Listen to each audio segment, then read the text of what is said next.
오늘 우리가 함께 나눌 하나님의 말씀은 로마서 5장 12절부터 21절까지에 기록되어 있는 본문의 말씀입니다.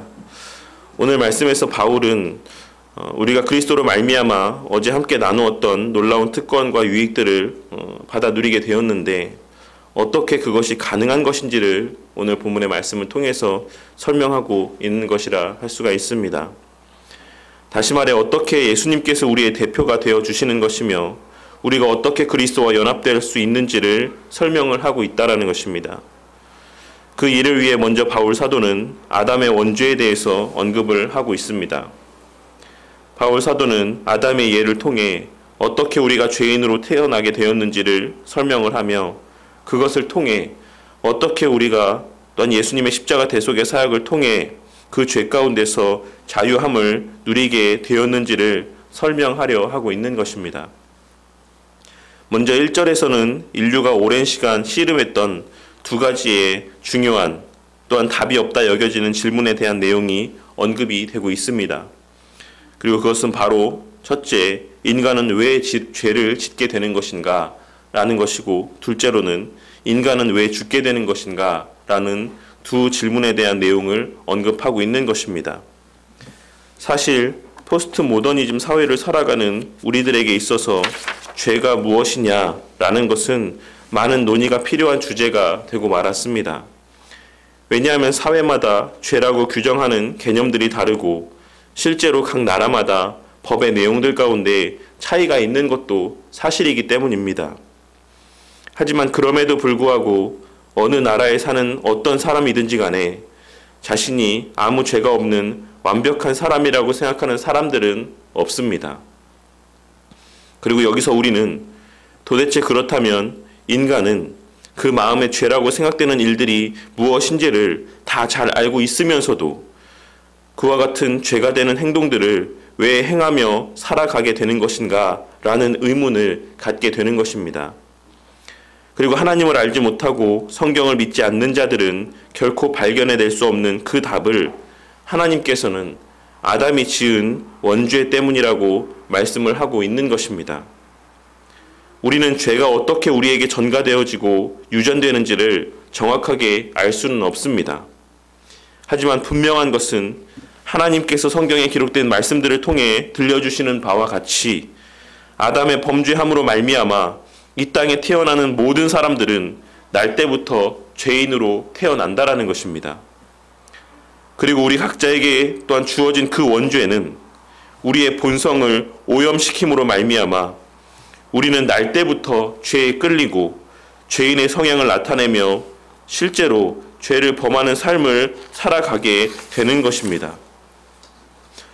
우리는 아담의 죄가 어떻게 우리에게 전가되는지 정확하게 알 수는 없지만 우리의 실제 삶의 곳곳에서 발견되어지는 우리의 죄된 본성의 모습들을 통해서 그리고 어려서부터 이기적이고 악한 성향들을 나타내 보이는 어린 아이들의 모습을 통해서 우리가 아주 어려서부터 나 자신만을 생각하는 이기적이고 악한 본성을 가지고 태어났다라는 사실을 확인할 수가 있는 것입니다. 그리고 하나님께서는 죄로 말미암아 우리와 하나님 사이가 단절되게 되었다라고 말씀하시므로 우리는 날 때부터 하나님과의 관계가 단절된 상태, 즉 성경이 말하는 살아있으나 죽은 것 같은 상태, 죽은 상태로 살아가고 있었다라는 사실을 말씀하고 있으신 것입니다.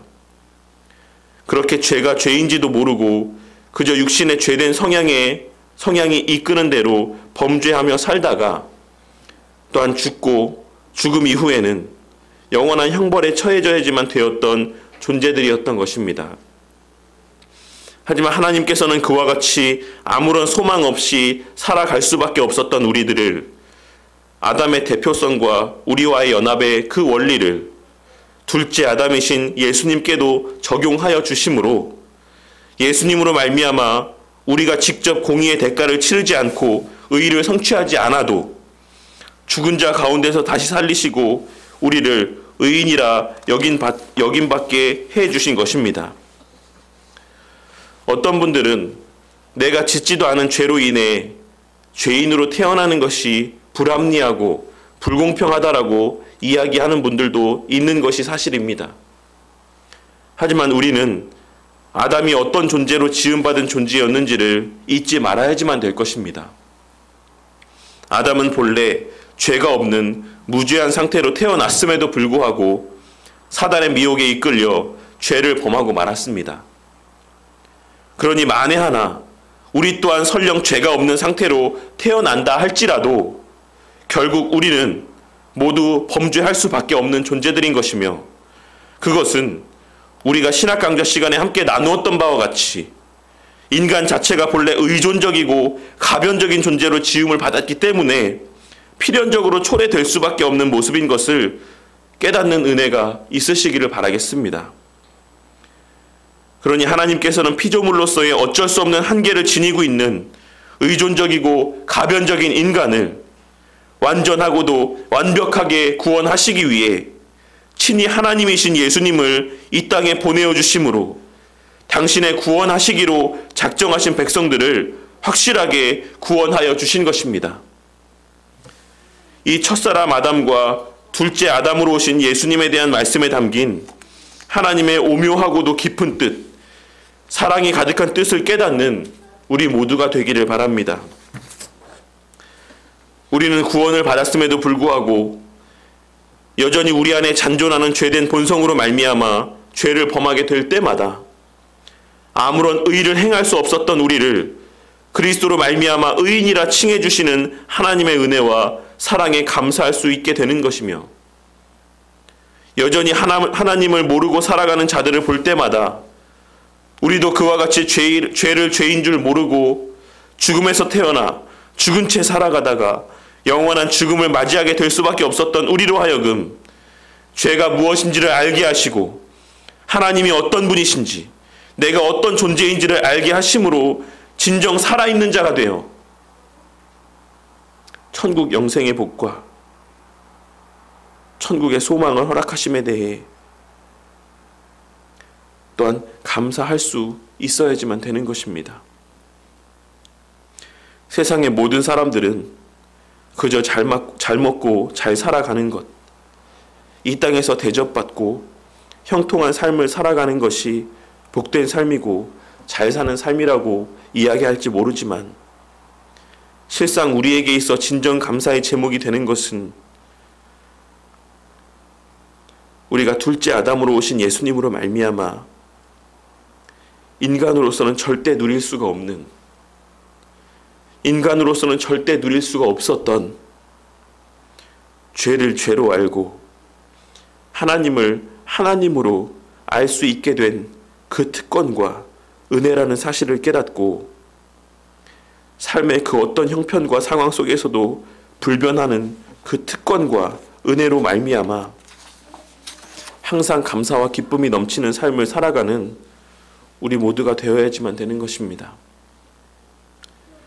예수님께서 육신을 입고 이 땅에 오셨다라는 것의 의미는 기록된 문자를 읽고 우리의 머리로 이해하는 그 분량보다 실상은 더 엄청나고도 큰 의미와 뜻이 담겨져 있는 것이다라는 사실을 우리는 잊지 말아야지만 될 것입니다. 그렇기에 우리가 예수님께서 친히, 하나님이신 예수님께서 친히 인간의 몸을 입고 둘째 아담으로 이 땅에 오셨다라고 하는 그 사실을 날마다 깊이 묵상하고 또 묵상하는 우리 성도님들이 되시기를 바라겠습니다. 그 의미가 무엇인지, 그와 같은 하나님의 행하심 가운데 담겨있는 하나님의 사랑의 크기가 얼마나 큰 것인지를 묵상하고 또 묵상하시는 성도님들이 되시기를 바라겠습니다. 그러할 때마다 우리의 삶의 형편이 우리 눈에 보여지기에는 낙심이 되고 절망스러운 상황이라 할지라도 그 예수님께서 우리를 구원하시기 위해 이 땅에 오셨다라고 하는 그 사실로 말미암아, 그 엄청난 행하심과 사랑의 행위들로 말미암아 우리는 그 현실에 낙심되는 상황 가운데 주저앉고 매몰되지 아니하고 그 하나님의 무한하신 사랑으로 다시금 힘을 내고 그 자리에서 일어나 하나님의 자녀로 살아가는 특권을 누리게 될 것이다 라고 생각을 합니다.